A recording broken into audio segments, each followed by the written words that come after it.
Está escrito na palavra do Senhor que a alegria do Senhor, ela é a nossa força. Então o crente tem que ser feliz, o crente tem que ser animado. Hoje eu quero compartilhar com vocês uma história de alguém que tinha de tudo para ser triste, desanimado, infeliz.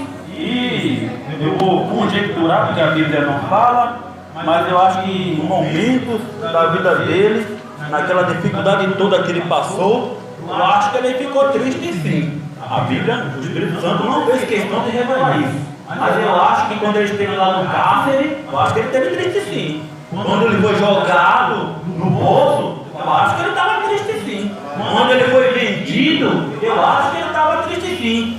Mas a Bíblia não fala, o Espírito Santo não fez questão de revelar isso, mas pela fé eu creio que ele no coração dizia: a alegria do Senhor é a minha força. Porque a história de José, ela começa no capítulo 37 e vai embora. Mas eu quero destacar no capítulo 45, eu vou pedir ajuda para dois irmãos. Vou pedir ajuda do pastor Lucas. Vitor, abre em 2 Reis, capítulo 23. Pastor, em 1 Reis, capítulo 13. E o Vitor vai ficar com 2 Reis, capítulo 23. Portanto, diz assim em Gênesis, capítulo 45, versículo 7. Pelo que Deus me enviou diante da vossa face, para conservar vossa sucessão na terra e para guardar-vos em vida por um grande livramento. Versículo 5 diz assim: agora, pois, não vos entristeçais, nem vos pese aos vossos olhos por me haverdes vendido para cá, porque para a conservação da vida Deus me enviou diante da vossa face. No versículo 7 diz: pelo que Deus me enviou diante da vossa face, para conservar a vossa sucessão na terra e para guardar-vos em vida por um grande livramento. Apressai-vos e subi a meu pai, e dizei-lhe: assim tem dito o teu filho José, Deus me tem posto por Senhor em toda a terra do Egito. Desce a mim, não te demores, e habitarás na terra de Gozém, e estarás perto de mim, tu e os teus filhos, e os filhos dos teus filhos, e as tuas ovelhas, e as tuas vacas, e tudo que tens. 1 Reis 13, verso 12. Altar, altar, assim fala o Senhor: eis que na casa de Davi nascerá um filho chamado Josias, que imolará sobre ti os sacerdotes, os altares idólatras que hoje queimam incenso aqui, e ossadas humanas serão queimadas sobre ti. Vitor, por gentileza, 2 Reis, capítulo 23, versículo 15 e 16. Olha só, José, ele teve sonhos, né? Foi, sim.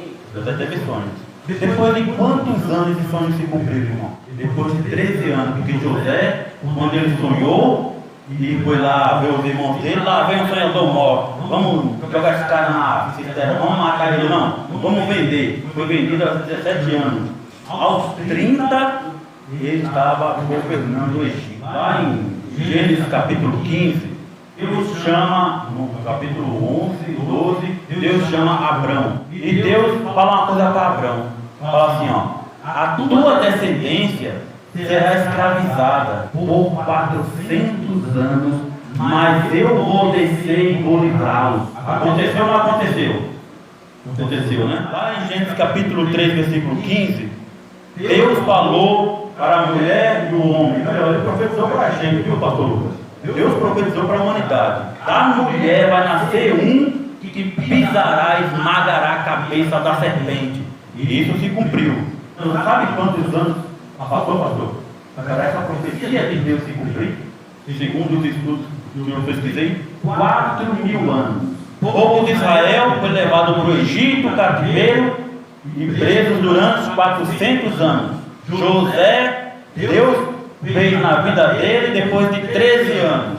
Josias, que foi o que o pastor leu, capítulo 13 de 1 Reis, fala que um certo profeta chegou para o rei que era o menino, esqueci o nome dele, e lançou uma profecia e disse: altar a altar, assim diz o Senhor, eis que um filho nascerá a casa de Davi, cujo nome será Josias. Aí lá no capítulo 23 de 2 Reis, que o Vitor leu, esse filho, esse homem, esse rapaz chamado Josias, cumpriu a promessa. Você sabe depois de quantos anos, irmão? Quase 200 anos. Tá, está tirando a todo esse ciclo todo para dizer o quê? Para dizer, irmão, que a profecia de Deus na nossa vida não tem tempo para se cumprir, mas ela vai se cumprir.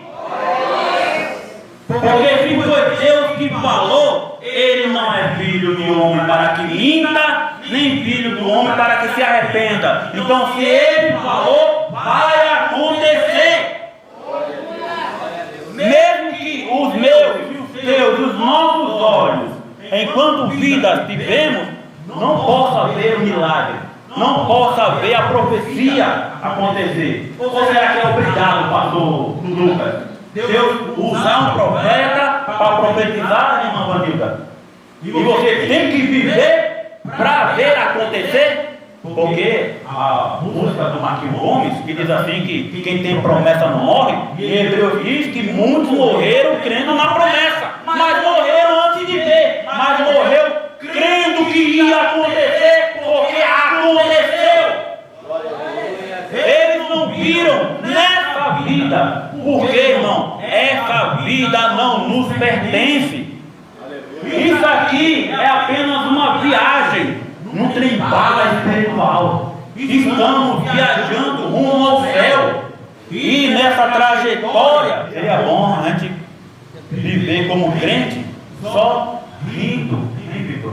Hein, Vitória? Viver só rindo, hein, pastor?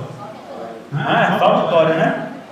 Né, pastor Edson? Legal, meu pastor, me permita. Um homem guerreiro de fé. Porque poderia estar em casa, irmão, mas está aqui, ó. Com toda a dificuldade, debilidade, limitação, mas está aqui, ó. Por quê? Porque ele encontrou prazer nos átrios do Senhor. E eu tenho certeza absoluta, pastor Edson, me corrija. Eu estou liberado para qualquer irmão aqui me corrigir. Eu tenho certeza que quando começa o culto, a alegria toma conta do seu coração. Então, irmãos, Deus prometeu, Deus falou, vai se cumprir. Vai se cumprir. Nosso problema, porque nós, seres humanos, queremos a coisa para ontem, mais só que a palavra de Deus nos fala. E para Deus, 1000 anos é como se fosse um dia, e um dia como se fosse 1000 anos. Então, Deus não está preso no tempo. Para Deus não existe passado, presente e futuro. Para Deus, o tempo é sempre já, agora. Passado, presente e futuro serve para nós, seres humanos, que estamos presos nesse tempo. O nosso Deus, quando Ele entrou no corpo de um homem, batizado pelo nome de Jesus Cristo, Ele não poderia exercer a sua onipresença. Por quê? Porque Ele estava retido no corpo humano. Mas quando Ele viria, lembra? No Evangelho de João? Eu te vi, Natanael, quando você estava lá debaixo da figueira. Como é que ele podia ver Natanael que estava em determinado lugar se ele não estava lá? Por quê? Porque ele é a sua onipresença na sua consciência, não no seu corpo. Mas hoje ele pode estar aqui no Japão, nos Estados Unidos. Hoje aqui vai dar 9 horas da noite. Lá da Ásia, determinados países, são 9 horas da manhã. Outros lugares é 5 horas da tarde. Por isso que lá em Apocalipse, João viu 24 anciãos diante do trono, e jogando as suas coroas e dizendo: Santo, Santo, Santo, Santo é o Senhor dos exércitos, está toda a terra cheia de sua glória. Por quê? Porque Ele não duvida nem tosqueneja. E por isso, o globo terrestre, enquanto aqui a gente dorme, em outros lugares, outros estão adorando ao Senhor. Por Ele ser onipresente, está em todos os lugares, em todo momento. E aqui, lá em Gênesis, quando Ele fala para Abraão, quem? Eu estava meditando, viu, pastor Lucas?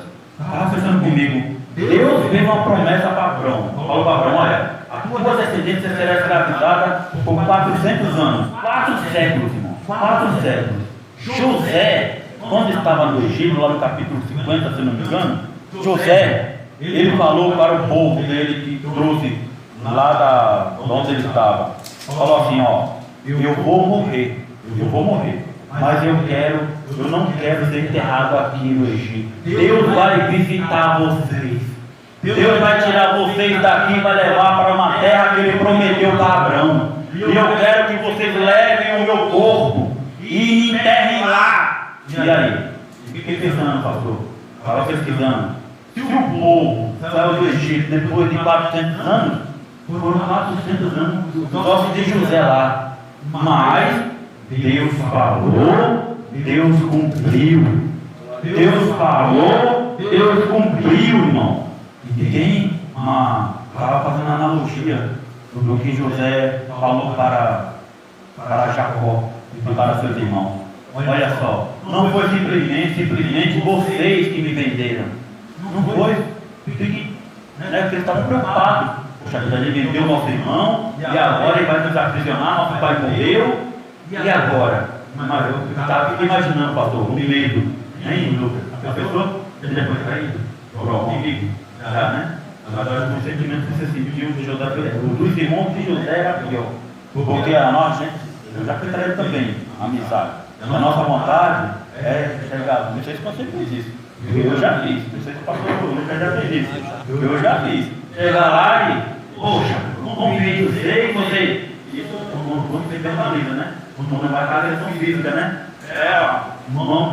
Como diz lá em Recife, pé no bucho e mão na cara. Quando vai para ver de fato. Mas José não. José chamou os irmãos dele e falou: olha, não foi vocês que me venderam, foi o plano de Deus. Ele já tinha traçado isso para a nossa família, para a nossa descendência, para a nossa semente, para a nossa geração, para permanecer na face da terra e se cumprir o que ele prometeu para Abraão. E aí não foi vocês que me venderam, foi Deus. E isso, irmão, a Bíblia não relata. A Bíblia não fala. Eu falei no início, quantas vezes José deve ter ficado triste. Lembra que ele falou para o copeiro acho que viveu, o padeiro foi enforcado, né? Deus vai fazer assim, mas lembra de mim. E aí?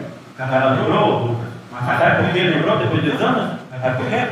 Porque era plano de Deus, irmãos, ele permanecer lá. Ele tinha que permanecer lá. Mas a Bíblia não fala, a Bíblia não relata, mas eu deduzo. Será que José sabia disso? Sabia. Ele sabia. Quando ele foi lançado na cisterna e não foi morto pelos irmãos, ele sabia. Quando ele foi vendido para os midianitas, ele sabia que era plano de Deus. Porque a Bíblia não fala. O Espírito Santo não fez questão de revelar isso, mas eu pela fé creio que quando José dormia, Deus falava com ele. Deus mostrava para ele o que ele iria ser. Deus mostrava para ele o que ia acontecer. Deus mostrava para ele o que ia acontecer quando ele morresse. Por isso ele falou: olha, Deus vai visitar vocês. Como é que a pessoa pode falar uma coisa dessa? Deus vai visitar vocês. Isso está no futuro. Deus vai vir visitar vocês, vai libertar vocês, vai tirar vocês do Egito, dessa terra aqui, e vai levar para uma terra que mana leite e mel, que ele falou para Abraão. Deus foi lá, desceu. Na nossa vida, irmão, a gente tem que passar. Sabe por quê, irmão Raimundo? Que é para poder. Vou pegar o exemplo, pastor Lucas. Todo mundo gosta. Com todo respeito aos irmãos que são contrários. Aí me desculpem, não quero ofender ninguém. Mas eu vou pegar esse exemplo maravilhoso de Jeremias 18. Ei, funcionário Andressa. Que maravilha, né? Ser um vaso na mão do oleiro. Um vaso ungido, né? Um vaso usado. Mas quem é que quer ser quebrado? Irmã Raimunda, eu gosto quando você tem a sua oportunidade, da simplicidade, viu, pastor? Eu gosto assim. Agora, quando o vaso, você falou que o vaso está cheio. Agora, tome cuidado quando ele estiver transbordando. Porque muitos que são usados por Deus está ali, ó, cheio, cheio. Quando começa a transbordar, o nariz começa a empinar. E aí, em vez de Deus usar ou continuar usando ele fica querendo usar Deus. E aí, esse profeta, do capítulo 13 de 1 Reis, a Bíblia diz, ó, que ele era um homem de Deus. Deus mandou ele ir lá profetizar contra o altar, mas avisou para ele, ó, você não pode parar em lugar nenhum, você tem que seguir o seu caminho, você vai e volta. Aí a Bíblia relata na história aqui, que outro profeta, todo mundo aqui de Porã quer ser profeta. E aqui, ó, um profeta de Deus, a palavra está dizendo que ele é um profeta de Deus, foi lá, profetizou contra o altar, quando estava indo embora, se sentiu cansado, sentou-se para descansar, e aí diz, e os filhos de um outro profeta ouviram a profecia, foram lá, é os fofoqueiros, né? Ó, papai, tem um profeta que profetizou contra o altar. Ah, é? Onde é que ele está? Ah, foi? Então, vou lá, correu lá. Chegou lá, encontrou um camarada, vamos lá na minha casa, tomar um cafezinho lá. Não, Deus disse que eu não posso viver. O que ele disse? Um anjo. Ele me disse para eu convidar você. Aí falou, então tá bom, já que Deus mandou um anjo, não foi Deus que mandou ele, foi um anjo que mandou ele lá. E aí, o tal profeta tomou seu cafezinho da tarde, bolachinha, café com leite. No caminho, quando ele estava indo embora, acho que é a primeira ou a segunda Pedro 5:8, o Tiago anda como um leão ao derredor, ungindo, buscando a quem possa tragar, porque faltou vigilância. E é o que acontece conosco, irmão.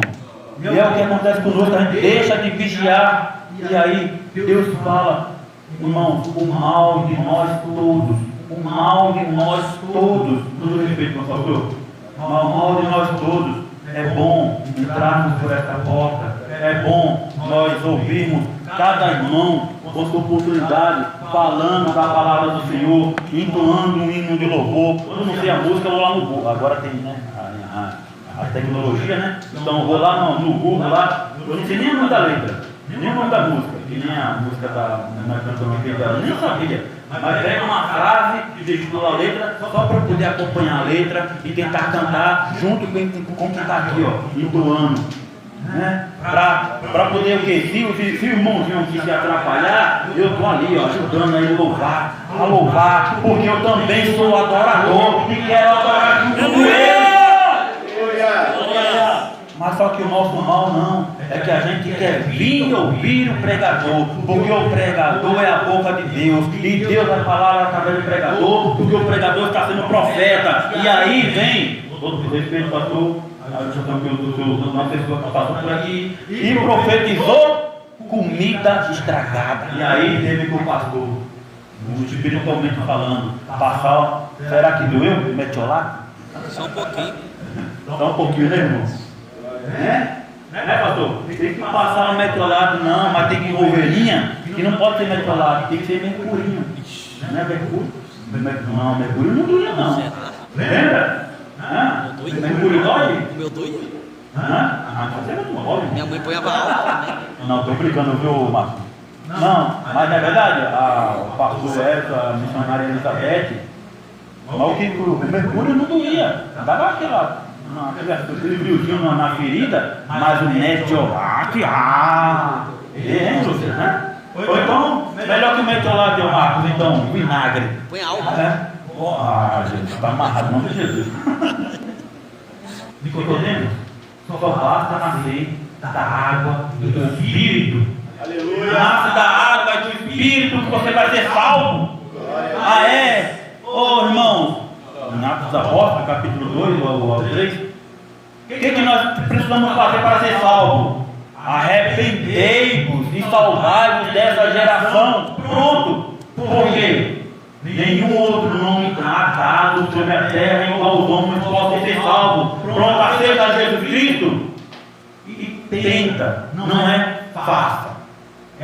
Tenta fazer o que Ele mandou. Ame ao seu próximo como você mesmo e a Deus acima de todas as coisas.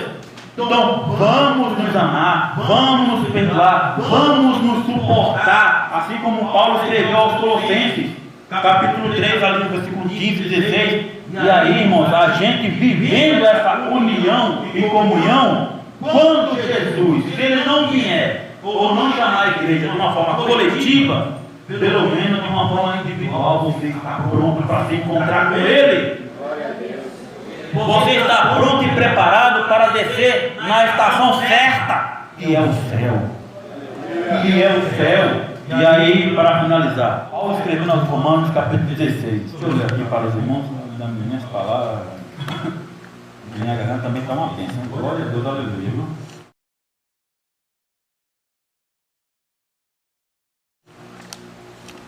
Versículo 20. Ele falou: o Deus de paz esmagará em breve Satanás debaixo dos vossos pés. Aí sabe o que nos olhos pintaram, pastor? No verbo. Porque a gente cristão, os crentes, por isso que muitos vivem espiritualmente doentes, porque não se atentam aos detalhes das palavras que o Espírito Santo inspirou os autores a escreverem. Porque, irmãos, por detrás de cada palavra, de cada letra, há um mistério. Qual, na maioria, eu não sei. Mas olha só. O Deus de paz esmagará em breve Satanás debaixo dos vossos pés. Olha aí. Satanás está debaixo do meu pé. Não. É o verbo esmagará. Está no futuro do presente. Então, em breve, o Deus vai esmagar Satanás debaixo dos vossos pés. Então, enquanto estamos em Cristo, Satanás está debaixo dos nossos pés. E você tem que manter ele lá, ó. Tem que manter ele lá, não deixa ele escapar.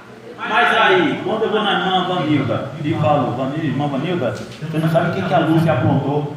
Ah, o que, irmão Genival? Ah, então. Aí, ó, Satanás está aqui, né, Babilônia 10. Eu não vigiei, ele escapou. Ele escapou e como cobra, ó, ao redor da minha cintura.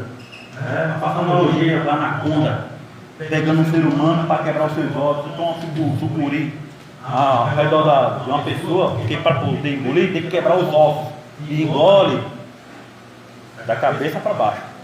Não é assim que a cobra come uma pessoa? Da cabeça para baixo. Olha só de onde começa. De cima, por quê? Porque quando você ama a Deus aqui, ó. O coração é isso aqui, ó. Ame a Deus acima de todas as coisas, de todo o teu coração, é aqui, ó. E aí o mundo material, irmão, são simbologia para nós. E lá em Apocalipse tem um outro verbo do futuro. E que verbo é esse, irmão? É aquilo que a gente está almejando. É aquilo que a gente está esperando. É aquilo que a gente deseja. Deus limpará de seus olhos toda lágrima. Não haverá mais morte, nem pranto, nem clamor e nem dor, porque já as primeiras coisas são passadas. Então, é isso que a gente está esperando para vivermos em Cristo. A nossa esperança está nele. Pastor Lucas, perdoe minha abajulação, tá? Viu a igreja Pentecostal Rocha na balada. Mas fazia tempo que eu não existia por sentir um culto de ceia. A Lúcia ali, fiquei até preocupado com a costela dela. Falei, ai Jesus, Jeová, pega leve, Senhor. Deus toma ela como toma. Ai meu Deus, fiquei preocupado, mas eu particularmente estava precisando de sentir o que eu sentia aqui naquele domingo. E ali eu fui embora para casa, pastor, claro que eu me desejo mal para mim e para ninguém, mas eu fui pensando, Senhor, hoje eu estou pronto. Eis-me aqui, eu fui para casa, quando eu me dei por mim, eu estava em casa já, né? Porque sair daqui realmente flutuando nas asas do Espírito foi muito bom. Porque aí, irmão, você tem que então confiar em uma única profecia que ela não volta a fazer. Essa palavra você pode confiar sem duvidar. Tudo que eu estou falando e pregando, com base no que está aqui, tudo que o nosso pastor Lucas, a pregação de domingo foi maravilhosa, né? É que está aqui, ó, cada revelação abençoada, hein? Ó, glória, né? Vocês estão bem-aventurados, hein? Passou ali, né? Tudo que o pastor Edson pregar, tudo que a missionária André vai pregar, tudo que a nossa missionária Elizabeth, né? Elizabeth pregar, você tem que ouvir. Mas quem que está dividido? Uma pessoa, como está falando, né, tem dois casos, o inteiro e o vazio. Porque o que é bom você absorve, o que é ruim você coloca no saco. Mas essa palavra, que é a voz de Deus, em letras garrafais, não tem como você duvidar. Você não usa saco, você usa o coração. Você usa o coração porque ele falou, vai se cumprir. A dona Maria? Maria do Carmo. É evangélica já? Não, né? Eu não vou buscar o pastor, esse papel. Eu, irmã Maria, mas eu vou ficar para você também. Você. Tem uma profecia aqui, ó, que diz: crê no Senhor Jesus Cristo e será salvo tu e a tua casa. Essa profecia eu estou verbalizando ela. Então, como profeta, eu estou usando essa profecia escrita. Mas, Raimunda, igreja, você não precisa ouvir a voz de Genival. Vai lá em Atos 16, 31, porque está escrito: crê no Senhor Jesus Cristo e será salvo tu e a tua casa. E essa profecia vai se cumprir. Pode passar o céu e a terra, o mar e tudo que nele há, mas nenhum tio dessa profecia vai cair por terra. Seja hoje, seja amanhã, seja depois, Senhor. Vai acontecer. E eu tenho na minha família, tenho certeza que o pastor Lucas agora tem exemplos também, a missionária Andressa tem exemplos também, os irmãos aqui têm exemplos também. Ali, ó, quem olha ali, ó, viu a rua ali, ó, ela pensa lisa de azul, né? Você não conhece o passado. Você, né, filho? Não conhece o passado. Mas olha o que Deus faz. Porque eu estou, depois em casa ela faz de mim, não tem problema nenhum não. Mas porque eu estou pegando ela como exemplo, eu sou suspeito. Mas por quê? Porque, irmão, quando ela me conta quem ela foi, quem ela era, e o que ela fazia, eu falo, não acredito. Quem olha o pastor Lucas hoje? Né, pastor? O pastor Lucas parece que é um homem direito, né? Bonzinho, né? Ele conta o passado dele pro povo, o povo chora. Agora veja só que nós hoje na presença de Deus, e Deus nos alcançou porque alguém orava por nós, porque alguém intercedia por nós. E hoje que nós estamos nesse caminho, a profecia tem que se cumprir em nossas vidas e nossos familiares, eles têm que ser salvos, a não ser, eu costumo dizer isso, claro, um monte de brincadeira, que essa palavra seja mentirosa. E como eu sei, essa palavra não é mentirosa, porque tudo que está dito aconteceu, o povo de Israel foi de pé. O menino nasceu, um filho se nos deu, profetizado 700 anos antes, ele veio ao mundo. Há 4.000 anos ele veio ao mundo. E antes de existir mundo, há uma profecia lá em Apocalipse dizendo que o Cordeiro foi morto antes da fundação do mundo, e quando o mundo existiu, essa profecia aconteceu e está registrado em qualquer livro no mundo. E para a salvação nossa está registrada aqui, ó, nessa palavra.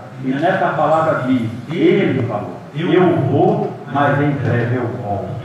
Então, em breve também essa profecia vai acontecer. Então, irmãos, vamos continuar, como ele disse, perseverando até o fim, porque quem perseverar será salvo. Pastor Lucas, que Deus abençoe os irmãos.